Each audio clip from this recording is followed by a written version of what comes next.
Halo Sobat Bola Mania, kembali lagi di BRC Official.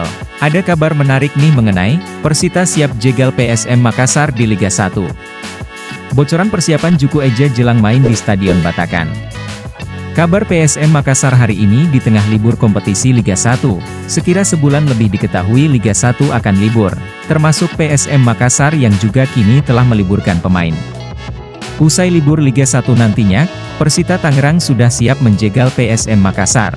Sesuai jadwal Liga 1, Persita Tangerang akan jadi lawan perdana Juku Eja julukan PSM Makassar pasca libur.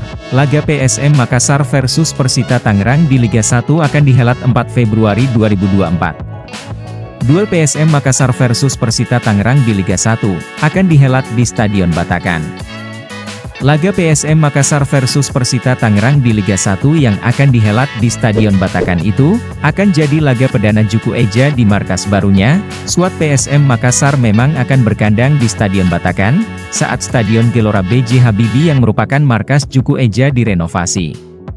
Terbaru, Media Officer PSM Makassar, Sulaiman Abdul Karim beri bocoran aktivitas penggawa Juku Eja selama libur Liga 1. Termasuk soal jadwal latihan perdana PSM Makassar pasca libur Liga 1, Media Officer PSM Makassar, Sulaiman Abdul Karim juga beri jawaban soal ada atau tidaknya agenda uji coba skuad Juku Eja di tengah libur Liga 1.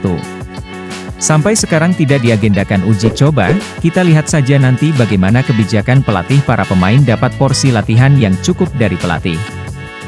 Program latihan itu dijalankan pemain selama masa jeda kompetisi sampai latihan perdana.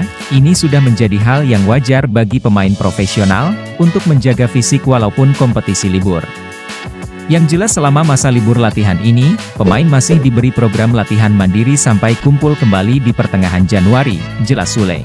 Dia menambahkan pemain cedera atau masa pemulihan dapat program latihan sendiri, seperti Erwin Gutawa yang masih dalam pemulihan, kemudian Yance Sayuri juga sama masih pemulihan sehingga tidak bisa bela timnas. Iya, kalau pemain yang dalam masa pemulihan juga ada program sendiri, seperti Yance, dia fokus pemulihan didampingi tim medis PSM, tandasnya. Nah itu dia Sobat Bola Mania untuk update kabar kali ini. Bagaimana pendapat kalian Sobat? Tulis pendapat kalian di kolom komentar ya Sobat.